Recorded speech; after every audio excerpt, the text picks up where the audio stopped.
Hello बच्चों, मैं शाहिद अफसर स्वागत करता हूं आपका माई क्लासरूम चैनल पे।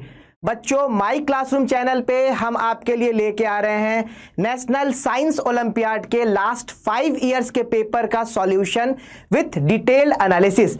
डिटेल एनालिसिस में बच्चा क्या होगा, जो भी हमारे क्वेश्चंस पूछे गए हैं उससे रिलेटेड जो इंपॉर्टेंट कॉन्सेप्ट होगा वो सब बताए जाएंगे।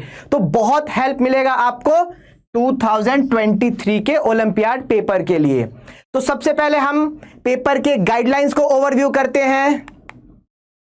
आपको इस पेपर में ओएमआर शीट फिल करने के लिए 10 मिनट्स एडिशनल प्रोवाइड किए जाते हैं। 10 मिनट्स एडिशनल प्रोवाइड किए जाते हैं ओएमआर शीट को फिल करने के लिए। अब ओएमआर शीट में क्या क्या चीजें फिल करनी है, name, school code, class, roll number, mobile number और साथ ही साथ आपको साइन करना है। मोबाइल नंबर पे आपके मार्क्स और रिजल्ट सेंड किए जाएंगे।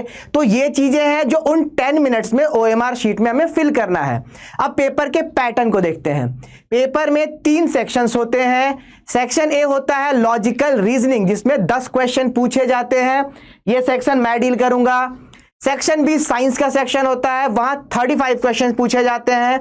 और सेक्शन सी होता है अचीवर सेक्शन, जहां 5 क्वेश्चन पूछे जाते हैं। अब इनके वेटेज को देखते हैं, किस सेक्शन से कितने मार्क्स से क्वेश्चन पूछे जाते हैं। Each question of achiever section carries 3 marks, यानी कि अचीवर सेक्शन का जो भी क्वेश्चन होगा हर क्वेश्चन 3 मार्क्स का होगा। And questions from other sections are of 1 mark, यानी कि टोटल नंबर ऑफ क्वेश्चन क्या होंगे 50। और इनका टोटल मार्क्स क्या होगा,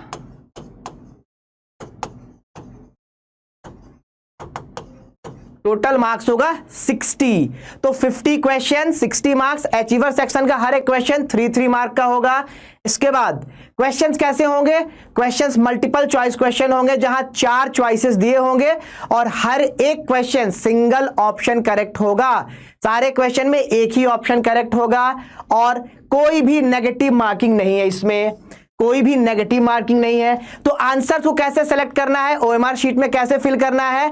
ओएमआर शीट में क्वेश्चन नंबर के कॉरस्पॉन्डिंग सर्कल्स बने होते हैं, जिनमें ए बी सी डी लिखा होता है। जिस क्वेश्चन का जो आंसर होगा उस सर्कल को हम blue, black, ball point pen से या एचबी पेंसिल से डार्क करेंगे। Blue, black, ball point pen या एचबी पेंसिल से डार्क करेंगे। एक एग्जांपल में समझते हैं कि कैसे हमें डार्क करना है। देखो एग्जाम्पल में क्वेश्चन क्या दे रखा है, in water cycle condensation is the process of, condensation क्या होता है, the process of cooling down of water vapour into liquid. Water vapour cooling down and turning into liquid, इसको बोलते हैं कंडेंसेशन। अब इसको कैसे हम ओएमआर शीट में फिल करेंगे, सबसे पहले हम देखेंगे क्वेश्चन नंबर 13। तो क्वेश्चन नंबर 13 ओएमआर शीट में ये रहा क्वेश्चन नंबर 13। अब यहां इसका आंसर क्या हो रहा है, बी चॉइस। तो बी चॉइस को अच्छे से ब्लू, ब्लैक पेन से, बॉल पॉइंट पेन या पेंसिल से डार्क कर देंगे। तो ये तो हमारा हो गया आंसर कैसे ओएमआर शीट में फिल करना है। अगर कुछ रफ वर्क करना है तो क्वेश्चन बुकलेट में ही नीचे स्पेस बने होंगे।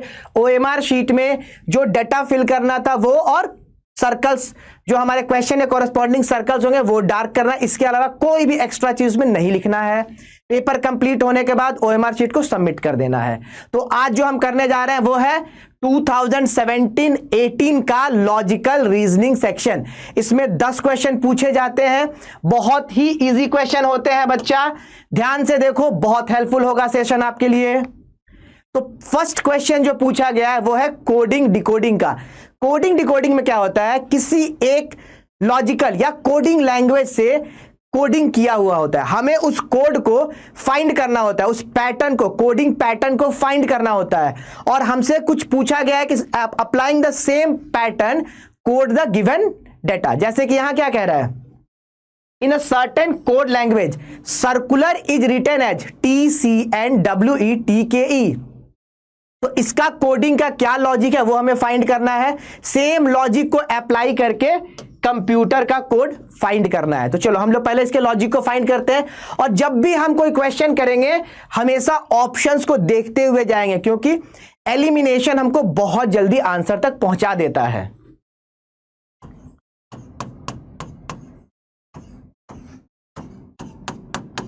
सर्कुलर के लिए क्या कोड यूज किया है,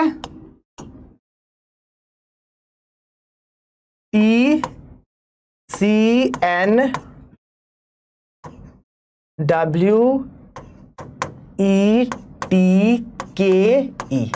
ये सर्कुलर के लिए कोड यूज किया है। अब देखो बच्चा, यहां पे क्या हो रहा है, यहां थोड़ा सा ट्रिकी क्वेश्चन दे दिया है। C का कोडिंग T, बहुत ज्यादा डिस्टेंस है। हुआ क्या है, कोडिंग करने के बाद उस कोड को रिवर्स कर दिया। जरा इसको रिवर्स करके देखो, इसको रिवर्स करके देखो, EKTEWNCT।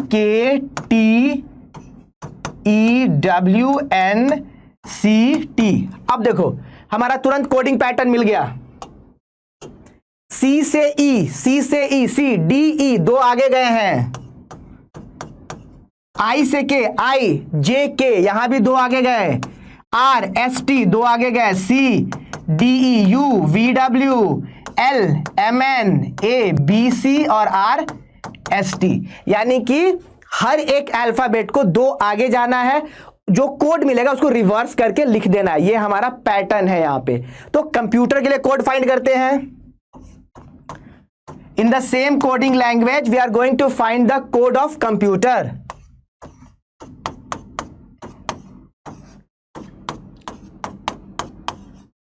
सबसे पहले क्या करेंगे, दो दो प्लस करके लिख लेंगे।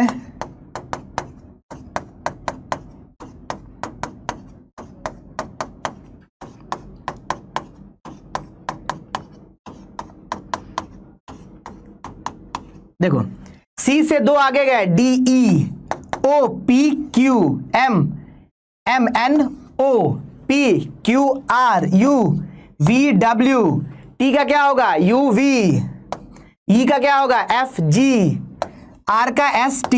अब इसको हमें रिवर्स ऑर्डर में लिखना है, इसको हमें रिवर्स ऑर्डर में लिखना है कोडिंग लैंग्वेज के लिए। तो इसको जब रिवर्स करेंगे तो क्या मिलेगा, देखो कोड क्या मिलेगा, T G V W R O Q E। ढूंढो जरा, T G V, ये खत्म हो गया H पे। T G V W R O नहीं है यहां पे, W R O, ये आंसर हो गया। तो जो भी अल्फाबेट्स दे रखे हैं उनमें दो दो प्लस करना है और रिवर्स करके लिख देना। आंसर क्या हुआ इसका, डी चॉइस। चलिए नेक्स्ट क्वेश्चन पे मूव करते हैं। अगला क्वेश्चन पूछा है मैथमेटिकल ऑपरेशंस का। मैथमेटिकल ऑपरेशंस में क्या होता है, दो तरह क्वेश्चन होते हैं। आइदर होता है इंटरचेंज ऑफ सिंबल्स या फिर interchange of numbers and symbols. Question क्या कह रहा है, if the digit 6 and 4 and signs plus and multiply are interchange, मतलब 6 की जगह पे 4 हो जाएगा, 4 की जगह पे 6 हो जाएगा, प्लस की जगह पे मल्टीप्लाई होगा, मल्टीप्लाई की जगह पे प्लस होगा। तो पूछा है कौन सा इक्वेशन उस केस में करेक्ट हो जाएगा। पहले देखो इक्वेशन रॉन्ग है, 4 2 8, 8 6 14 और यहां क्या रहेगा 26। तो हमसे पूछा अगर इस इंटरचेंज को करने पे कौन सा इक्वेशन करेक्ट हो जाएगा। चेक करते हैं सबसे पहले ए ऑप्शन को। 6 की जगह पे 4 और प्लस की जगह पे क्या मल्टीप्लाई, और 4 की जगह पे 6। हमें इंटरचेंज करना है 4 को 6 से और प्लस को मल्टीप्लाई से, +2 क्या आएगा, ये तो एक स्टेप में ही आंसर आ गया। 4 6 24 +2 26, RHS में 26 है। यानी कि ऑप्शन नंबर ए में अगर हम 6 को 4 से इंटरचेंज कर दें और 4 को 6 से, इन दोनों को इंटरचेंज कर दें, 6 और 4 इंटरचेंज कर दें, प्लस और मल्टीप्लाई इंटरचेंज कर दें, तो ऑप्शन नंबर ए मेरा करेक्ट हो जाएगा। बहुत सिंपल क्वेश्चन पूछे जाते हैं मैथमेटिकल ऑपरेशंस के। आंसर हो गया ए चॉइस। नेक्स्ट क्वेश्चन पे मूव करते हैं। ये क्वेश्चन पूछा गया है क्यूब्स एंड डाइस का। अपोजिट फेसेस बेस्ड क्वेश्चन है, समझो। जब भी डाइस दिया होता है यहां पे ये तीन जो फेस दिख रहे हैं ये तीनों कहलाते हैं एडजेसेंट फेसेस। इन तीनों के ये जो ऊपर में सर्कल है उसके नीचे एक सरफेस होगा, आपने डाइस देखा होगा, इसके नीचे एक सरफेस होगा वो उसका अपोजिट फेस कहलाता है। इस ट्रायंगल के पीछे एक सरफेस होगा वो उसका अपोजिट फेस कहलाएगा। इस कलर्ड सर्कल के पीछे एक सरफेस होगा वो उसका अपोजिट फेस कहलाएगा। तो सिंपल पहले एक फंडा समझ लो बच्चा, ये मेरा ओपन डाइस है, ओपन डाइस है। अगर इसको क्लोज करके एक डाइस बना रहे हैं, फोल्ड करके एक डाइस बना रहे हैं, तो वो डाइस कैसा दिखेगा। तो उनमें पहले हम यहां से ये समझते हैं किसका अपोजिट फेस क्या होता है।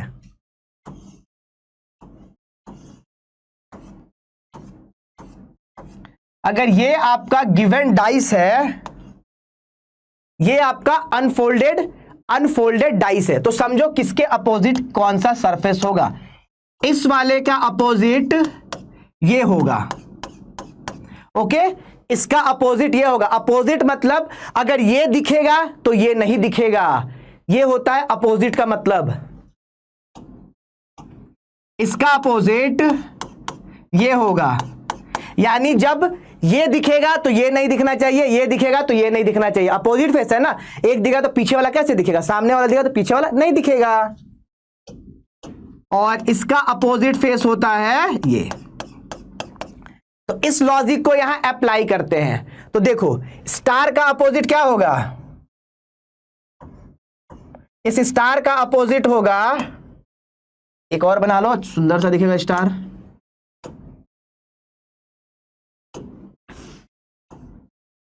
स्टार का अपोजिट प्लस होगा।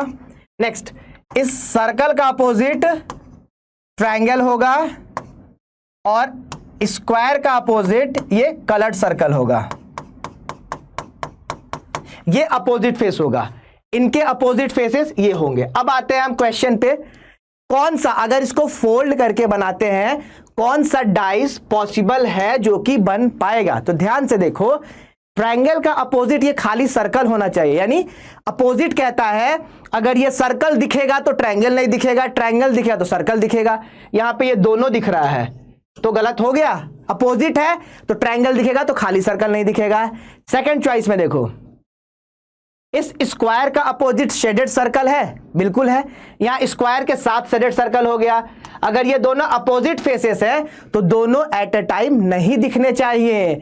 स्टार का अपोजिट प्लस है, स्टार भी दिख रहा है प्लस भी दिख रहा है, यानी फोल्ड करके ये डाइस नहीं बनेगा। यहां पे देखो सर्कल दिख रहा है तो ट्रायंगल नहीं दिख रहा है, शेडेड दिख रहा है तो स्क्वायर नहीं दिख रहा है, प्लस दिख रहा है तो स्टार नहीं दिख रहा है। तो आंसर क्या हो गया, when we fold this we get the cube, option D, the cube same as option D. तो बस बहुत सिंपल क्वेश्चन होता है, आपको यह पता होना चाहिए किस फेस का अपोजिट कौन सा होता है। तो ये रहा हमारा पैटर्न जो कि बता रहा है किस फेस का अपोजिट क्या होता है। आंसर हो गया इस क्वेश्चन का डी चॉइस। नेक्स्ट क्वेश्चन पे मूव करते हैं। अब ये क्वेश्चन है हमारा एनालॉजी। एनालॉजी का मतलब होता है रिलेशनशिप, एनालॉजी का मतलब होता है रिलेशनशिप। इन दो फिगर्स में कुछ रिलेशनशिप है, we have to find the relationship between figure 1 and 2 and then we have to apply that relationship to find the unknown figure 4। We have to apply that relationship in 3 and 4। That relationship which we have obtained from 1 and 2 we have to apply in 3 and 4 to get the unknown value। Let's check. चलो तो हम check करते हैं कि यहां हो क्या रहा है, 1 और 2 में क्या हो रहा है। अलग अलग एलिमेंट्स को लेके चेक करो, एक बार में एक एलिमेंट को लेके चेक करो। देखो ये जो ट्रायंगल है, ये जो ट्रायंगल है बीच में है, अगले वाले में जस्ट 180 उल्टा होके नीचे आ जा रहा है, बिल्कुल ठीक है। तो यहां जो बीच में है वो कहां जाएगा, वो जाएगा कहां, नीचे जाएगा और उल्टा होके जाएगा। तो कैसे बनेगा, पेंटागन बनेगा ऐसे, पेंटागन बनेगा ऐसे। अब तुरंत चले जाओ ऑप्शंस पे, तुरंत चले जाओ ऑप्शंस पे। देखो पेंटागन नीचे, ये ऑप्शन एलिमिनेट, ये ऑप्शन एलिमिनेट। नेक्स्ट, अब ये जो ऊपर में टॉप पे दिया हुआ है 180 टर्न होके बीच में आ रहा है, तो यहां पे ऊपर में क्या दिया हुआ है, ट्रायंगल दिया हुआ है, 180 टर्न होके ये आएगा बीच में। ऑप्शन चेक करो, दोनों में बीच में है, ठीक है। सबसे ऊपर कौन गया है, सबसे नीचे वाला, सबसे नीचे वाला ऐसे है पेंटागन। ये जब 90 डिग्री क्लॉकवाइज टर्न होगा तो ऐसा बन जाएगा, 90 डिग्री क्लॉकवाइज टर्न होगा तो ऐसा बनेगा। यानी कि जो सबसे नीचे है 90 डिग्री क्लॉकवाइज टर्न होके वो सबसे ऊपर चला गया है, यहां सबसे नीचे ये है।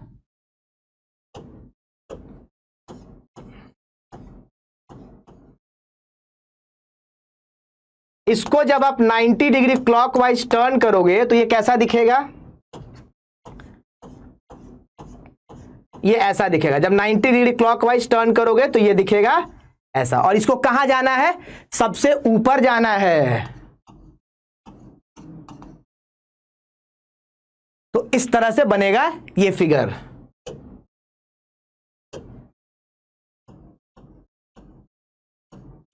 सबसे ऊपर। अब मैच करो बी और डी में, हमारा आंसर क्या मिला? B choice. तो एलिमेंट, एक एक एलिमेंट एक बार लो और मूव करो, बन जाएगा क्वेश्चन। आंसर हुआ बी चॉइस। चलो नेक्स्ट क्वेश्चन मूव करते हैं। ये है नंबर रैंकिंग का क्वेश्चन। क्या दे रखा है? In a row of students Rahul is 12th from the left. Rahul का पोजीशन लेफ्ट से दे रखा है। देखो अगर नॉर्थ को फेस करके बैठ रहे हैं, कोई भी फेसिंग मेंशन नहीं है क्वेश्चन में कि किधर फेस करके बैठे हैं, हमेशा नॉर्थ फेसिंग लेके सॉल्व करोगे। अगर ये नॉर्थ फेसिंग है, ये डायरेक्शंस होते हैं हमारे north, south, east, west. North facing है तो ये साइड लेफ्ट बनेगा और ये साइड राइट बनेगा। ओके, तो अब क्वेश्चन में क्या कह रहा है? Rahul is 12th from the left. Rahul का पोजीशन लेफ्ट से दे रखा है and Shikha is 17th from the right and. If they interchange their position, देखो इंटरचेंज का जब भी क्वेश्चन आता है बहुत सिंपल है, बहुत सिंपल है।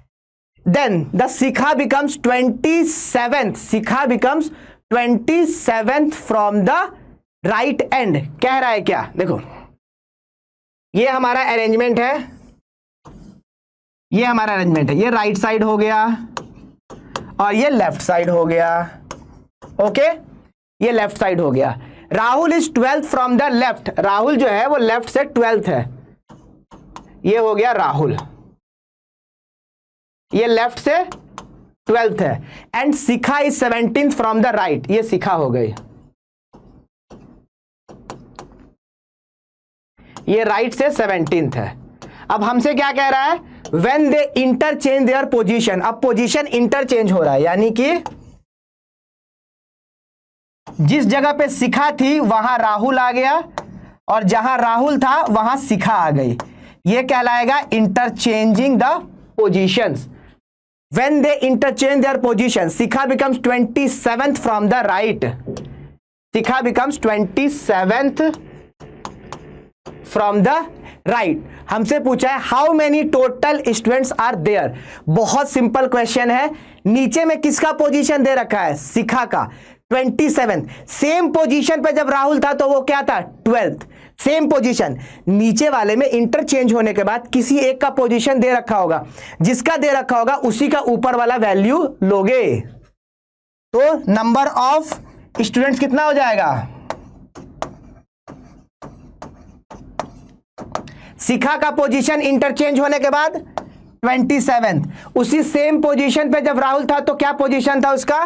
12th। यानी कि इंटरचेंज का पोजीशन प्लस जो इनिशियल पोजीशन था उस जगह वाले बंदे का -1। 39 - 1 कितने स्टूडेंट्स हो गए? 38। तो जब भी इंटरचेंज हो रहा है ना तो एक नया पोजीशन बनेगा और उसी जगह पे कोई बैठा है जिसका रैंकिंग दिया हुआ है, पोजीशन दिया हुआ है। इन दोनों पोजीशन को ऐड करेंगे, 1 माइनस करेंगे, आ गया टोटल नंबर ऑफ पर्संस। तो टोटल नंबर ऑफ स्टूडेंट कितने हुए? Option A 38। चलिए नेक्स्ट क्वेश्चन पे जाते हैं। ये क्वेश्चन हमारा एम्बेडेड फिगर्स का। एम्बेडेड फिगर्स का मतलब होता है यहां एक छोटा सा पार्ट आपको दे रखा है फिगर एक्स में और ये 4 कंप्लीट फिगर्स है। हमसे पूछा है ये जो छोटा सा पार्ट है वो इन चारों में किसमें छुपा हुआ है, किसमें एम्बेडेड है। तो हमें ये ढूंढना है कहां छुपा हुआ है। देखो सीधा सीधा ये जो पार्ट देख रहे हैं ऊपर वाला वो ऐसा यहां दिख रहा है, एम्बेडेड पार्ट हमको मिल गया। तो ये छोटा सा पार्ट दे रखा है, ढूंढना है किसमें छुपा हुआ। बहुत सिंपल क्वेश्चन होता है, आंसर क्या हुआ? B choice. चलिए नेक्स्ट क्वेश्चन मूव करते हैं। ये हमारा क्वेश्चन है फिगर मैट्रिक्स का। ये 3 रो और 3 कॉलम्स दे रखे हैं। लास्ट वाले रो में लास्ट एलिमेंट जो है वो अननोन है, तो हमें पैटर्न फाइंड करना होता है फर्स्ट रो का, सेकंड रो का, और वही पैटर्न अप्लाई करेंगे थर्ड वाले रो में तो आंसर निकल जाएगा। यहां क्या है?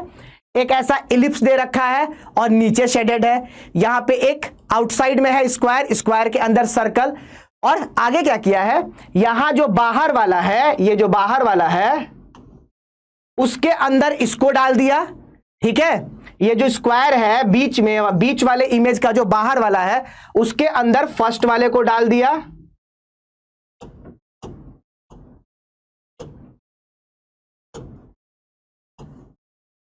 उसके अंदर फर्स्ट वाले को डाल दिया और यहां पे शेडिंग था क्या? नीचे। इसका शेडिंग का डायरेक्शन कर दिया उल्टा। इसका शेडिंग का डायरेक्शन कर दिया उल्टा, यहां अप्लाई करो। बाहर में क्या है, ये रोम्बस है, उस रोम्बस के अंदर पहले वाले ट्रायंगल को डाल दिया और शेडिंग नीचे था ऊपर कर दिया। तो सेम वे में यहां पे जो इलिप्स दिया हुआ है, इस इलिप्स के अंदर हम क्या डालेंगे, एरो को डालेंगे। इस एलिप्स के अंदर डालेंगे एरो को, ओके। और इस एरो को शेड करेंगे कैसे,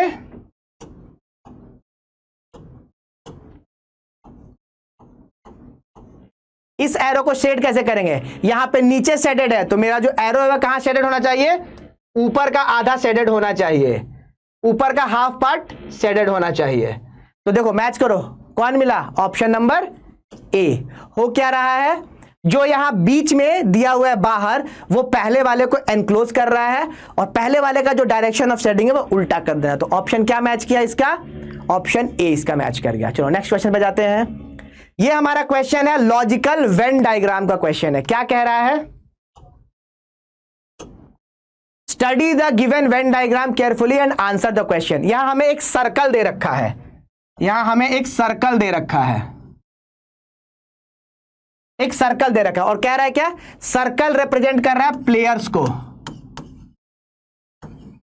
सर्कल रिप्रेजेंट कर रहा है प्लेयर्स को। उसके बाद क्या दे रखा है, उसके बाद हमें एक ट्रायंगल दे रखा है,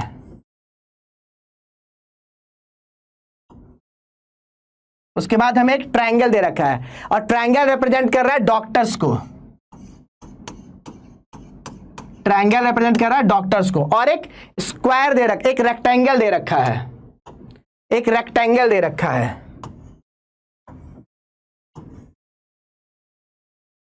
ये रेक्टेंगल दे रखा है, ये रेक्टेंगल किसको रिप्रेजेंट कर रहा है, तो इस कलर से कर दो दिखेगा फिर। ये रेक्टेंगल दे रखा है, ये रेक्टेंगल रिप्रेजेंट कर रहा है किसको, एक्टर्स को, रेक्टेंगल रिप्रेजेंट कर रहा है एक्टर्स को। इसके अंदर कुछ नंबर्स दे रखे हैं, यहां 4 है, यहां 17 है, यहां 8 है, यहां पे 30 है, यहां 3 है, यहां 22 है और यहां 25 है। अब हमसे क्वेश्चन क्या पूछा है, how many doctors are players but not actors. Doctors चाहिए, सबसे पहले चाहिए डॉक्टर्स, यानी कि वो होना चाहिए ट्रायंगल के अंदर, आर प्लेयर्स यानी वो सर्कल के भी अंदर होना चाहिए, बट नॉट एक्टर्स यानी कि वो रेक्टेंगल में नहीं होना चाहिए। तो हमसे वो कॉमन वैल्यू पूछा है जो ट्रायंगल और सर्कल में हो और रेक्टेंगल में नहीं हो। तो देखो ट्रायंगल और सर्कल में हो, रेक्टेंगल में नहीं हो, ये दिख रहा है, ट्रायंगल और सर्कल में है, रेक्टेंगल में नहीं है। तो क्या आंसर हुआ इसका, there are 4 doctors who are players but not actors. तो आंसर हुआ इसका बी चॉइस 4। चलिए, बहुत सिंपल क्वेश्चन होते हैं, सिर्फ ज्योमेट्रिकल शेप के अंदर के वैल्यूज को ढूंढ लेना होता है। नेक्स्ट क्वेश्चन पे मूव करते हैं। यह क्वेश्चन हमारा डॉट सिचुएशन का, यहां पे 2 डॉट्स को प्लेस किया गया है और पूछा गया है if we have to place the 2 dots according to the pattern they are following in figure X. कहने का मतलब है जैसे कि अगर आप इसको कहो रेड डॉट, तो ये रेड डॉट प्लेस किए हैं किसमें किसमें, सर्कल और रेक्टेंगल में कॉमन है। ये रेड वाला डॉट सर्कल और रेक्टेंगल में कॉमन है। चलो एक डॉट का और कर देते हैं, ये जो डॉट है इसको कह दो ब्लू डॉट। ये ब्लू डॉट किसमें किसमें है, स्क्वायर में है, रेक्टेंगल में मान लो चाहिए, मान लो छोटा वाला रेक्टेंगल, ट्रायंगल और सर्कल तीनों में है। इसको स्क्वायर ही कह दो क्योंकि एक ऑलरेडी हमारे पास रेक्टेंगल दे रखा है। Square, triangle and circle. तो हमें इन 2 डॉट्स को अगर प्लेस करना है तो किसमें प्लेस कर सकते हैं, यानी कि एक डॉट हम सर्कल रेक्टेंगल में प्लेस करेंगे और एक डॉट स्क्वायर, ट्रायंगल और सर्कल में। चलो पहले सर्कल और रेक्टेंगल वाले को चेक करते हैं। सर्कल और रेक्टेंगल, सर्कल और रेक्टेंगल, सिर्फ सर्कल और रेक्टेंगल में होना चाहिए और ट्रायंगल में नहीं होना चाहिए। लो अगर यहां प्लेस करते हैं तो वो सिर्फ सर्कल और रेक्टेंगल में होगा, ठीक है। नेक्स्ट आता है क्या, एक डॉट जो प्लेस करना है स्क्वायर, ट्रायंगल और सर्कल में करना है। अगर यहां प्लेस करते हैं तो स्क्वायर, ट्रायंगल और सर्कल में होगा। तो हम फिगर नंबर 1 में जो हमारा डॉट का पैटर्न है उसको प्लेस कर सकते हैं। तो आंसर क्या हुआ, ऑप्शन नंबर ए। हमें जो डॉट्स दे रखे होते हैं ना उन्हें प्लेस करना होता है। तो हम बस चेक करेंगे किस फिगर में हम उसको सक्सेसफुली प्लेस कर सकते हैं। चलिए, ये क्वेश्चन है हमारा अल्फाबेट टेस्ट का। अल्फाबेट टेस्ट का, how many such pairs of letters are there in the word purposeful, each of which has as many letters between them in the word as in the English alphabet। देखो, इस तरह के question में एक hidden part है, एक hidden part है जो कि ध्यान रखना। ये जो पूछता है ना, पहले ये पूछ क्या रहा है, जैसे कोई भी दो इंग्लिश का अल्फाबेट हम सेलेक्ट करते हैं, एन और आर, तो एन और आर के बीच में कौन कौन से अल्फाबेट्स आते हैं, ओ पी क्यू, तीन अल्फाबेट आते हैं। तो अगर कहीं एन और आर आपको दिख रहा है तो कहां पे पॉसिबल है, जैसे मान लो शुरू का ये तीन लेके हम तुमको जस्टिफाई कर देते हैं, पी है, आर है और इसके बीच में सिर्फ एक यू दे रखा है। अगर पी से आर जाएंगे तो पी और आर के बीच में एक ही अल्फाबेट आता है क्यू, और यहां भी एक दे रखा है। तो इसी को बोलते हैं in the given word each alphabet has, there are pairs of alphabet which has as many letters between them as in the English alphabet। अब hidden क्या था यहां पे जो हम बोले, hidden है इस क्वेश्चन में हमेशा understood है both forward and reverse, दोनों लेना होता है हमें, both forward and reverse दोनों लेना होता है।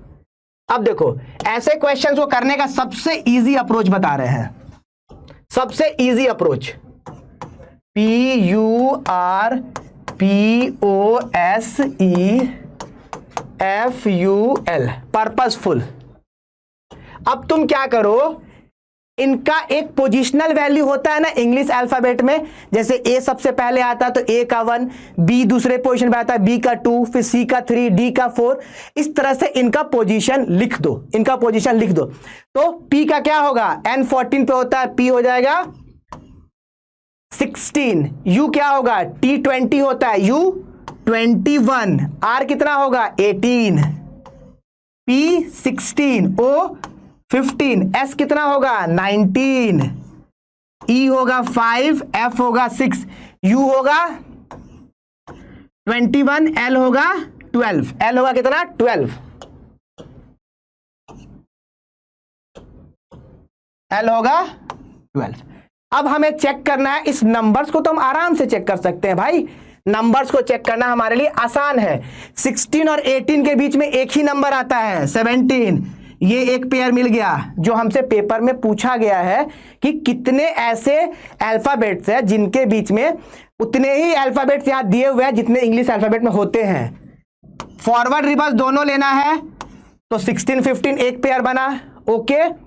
अब आगे चेक करो और क्या बन रहा है, देखो 16 21 18 16 15 15 16 17 18 19, चेक करो चेक करो, 6, पी का हो गया 16, यू का हो गया 21, आर का 18, पी का 16,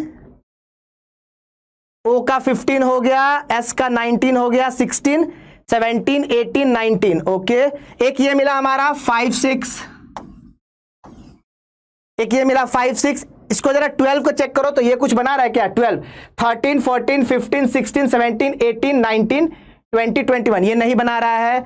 और कौन बना रहा है, देखो जरा ध्यान से, 19, P U R P O S E F U L, L L हो गया 12, तो बना क्या 15 16 17 18 19 20, ये नहीं बना, 16 17 18 19 20 21। देखो एक ये बन रहा है, ये बन रहा है 16 17 18 19 20 21, ये बना हमारा फोर्थ। अब जरा ध्यान से देखो ऑप्शन क्या है, 1 2 3 मोर देन 3, तो आंसर क्या हो गया हमारा डी चॉइस, मोर देन 3 इसका आंसर हो गया। तो अगर आप इसके नीचे नंबर्स असाइन कर दोगे ना तो बहुत इजी हो जाएगा करना, ठीक है।